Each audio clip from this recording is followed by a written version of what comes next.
All right, here we go, here we go. It's Wednesday, it's hump day. This is everyday thing, though. I'm going to show you something, you know, we've been doing, people been doing videos on for a minute. But just to remind you, as you quarantine, as you're at home more, you can't get to the gyms, maybe popping DVDs in, maybe you watching all the exercise videos and or uh, shows that might be on television networks or whatever. But I'm just going to do what I normally do, and I'm going to share with you some things you can do. And this one right here is just basically stretching. Every day, at some point in the day, take the time to stretch. Preferably, naturally, just as when you get up in the morning and you reach and you do that, there's your start right there. Once you get a couple of those out the way, you ready to start your day. Don't start. Just work your way through your whole entire body, starting from the head all the way down to the toes. Do some neck rotations. You've been sleeping every which way on your head. You probably got some tension. I think we all harbor tension in the neck area and the shoulders. So, you want to address that. Make that a part of your morning routine. So now for all of us who are out of work right now that aren't working, start to incorporate this into your morning routine. This is just the neck. This video might be an extensive video. This ain't no TikTok. I can't squeeze this in on my TikTok. It's 15 seconds. I will have to do one at a time. Like just the neck would be one video. And I'm petty and I have time obviously on my hands. So you know what? I'm going to do that. And after you address your neck, go ahead and work your shoulders. And this is just from a standing. You could be sitting down when you do this. Rotate the shoulders. You're going to do some arm rotations. So that you can address the shoulder blades. That front to back movement. You can alternate, In addition, if you feel any tension, please feel free to take your hand up there and massage the area so you get a sense of how it feels when you're tense and hell, how it actually feels when you're not tense. I hold a lot of tension in the shoulder area, so that's something very important to address. Then I'll just start working the arms. It's almost like, doing head, shoulders, knees, and toes, or them bones, neck bones connected to. Pretty much you're addressing all of the components of your body. I'm doing my arms like this to try to address the elbow joints. So these little floppy movements I'm doing is just to get some movement into the elbows, the bending of the arms. Yes, I'm not about to do the robot dance or pop lock, but what I am doing is addressing that area. Now shake the arms a little bit. Then I actually do the full arm rotation. And I'm only going to just do a few of. This is just so you can see the movements, the different ways you can express and listen to your body by all means. If you have any restrictions on movement, don't compromise yourself just to try to imitate, or copy what I'm doing.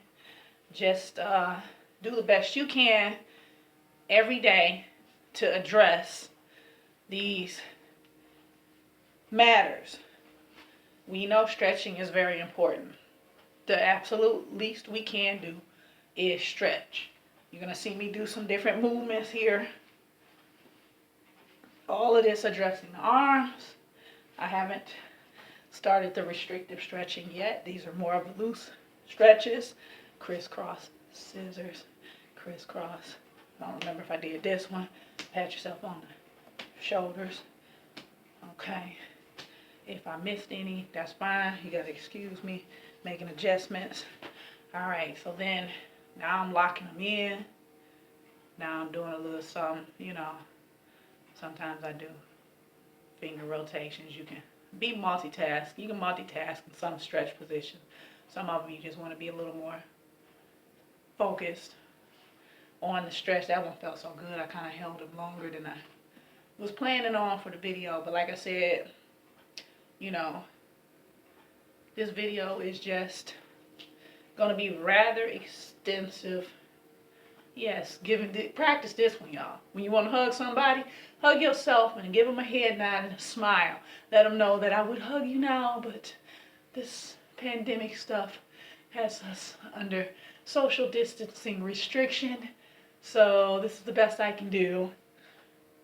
No partner stretches now, unless you're quarantined and it's with someone that's with you and is not ill as far as you know. Those are fun too. I'm locking arms. I'm gonna switch to grip. Y'all like, what is she doing? What is she doing? I'm stretching. I'm stretching. My brassiere is moving. I shouldn't have wore it. Like some of these movements, I'm like, why do I do that? I'm supposed to have my sports bra on. It doesn't matter. I'm still gonna stretch anyway. Several ways to do that. Some people let their arm hang down. Some people put the hand on the hip. Some people put the hand behind the back for this stretch, however you want to do it. Now I'm interlocking, do some wrist rotations. And this video is just going to be upper body. So I'm going to stop it at the hip rotations and then continue lower body. Continue lower body in a different video. Because like I said, when I do this series and it covers the full body, takes at least 15 minutes. It's like a real good stretch. And then, you know, you can pick a count, 5 count per each, 10 count per each. Whatever you feel you need to address. I'm going to do some behind the back movement too.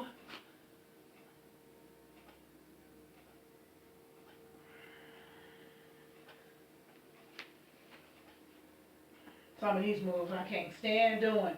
Don't judge me, but you know one that's kind of interesting, just to have some fun with it. How close am I? I can't see. Oh, this is terrible. Let me try the other side. Oh, some of you guys can interlock fingers. Good for you. Again, all that upward tension I harbor up there makes it a little difficult for me to do that one. But you can do it. You can try it. We can make it. All right. So enough of that. As I'm thinking, what did I miss? You know, there's a lot. There's a lot. After you cover the options that you have, you realize, my goodness, you can literally make stretching just a half-hour segment. But if you don't have that much time, then pick some in each range that I showed you and put a little series of them together and at least get you a good 10 minutes at a time of a stretch. Going back to the fingers, because I realized there were some things I didn't do in my series that I normally would have done before now. You can already see, based on the length of time in a video, how extensive this actually is. But this is something to do, to pass the time, to give you purpose in your day while you are dealing with our current state of affairs, if you will. So, you have options. You have things you can do. I'm still doing this. Kids will get a kick out of these. Spirit fingers. Open, shut them, give a little clap, clap, clap. Okay, I'm kidding. The kids do that at school though. But, one more thing for the upper body. Do some hip rotations. We did neck rotations. We did shoulder rotations. We did elbow rotations. When you think of joints, think of rotation. There's a rotation for pretty much all of our joints. All of our bendy parts. There's rotation. There's rotation. There's circular movement. So feel free to do it. Feel free to do it. I'm going to repeat this again just to end it out. Notice I did it with the hand already on the hip. You may feel inclined to go there when you do it. You want to do some more? Do some more. Work those hips. Work those hips. Work them. Anyway, so yeah. Upper body, upper half, stretching. Stretch every day, guys. Stretch every day. I believe you can never stretch too much, but you can stretch too rigorously. Know the difference. The amount of time you stretch is not the problem. It's how hard and how extensive you do it that could present issues. So please make sure you're being safe with yourself. Enjoy what you're doing. Put some music on in the background if you need to. But just do it regularly and watch how beneficial it is to you.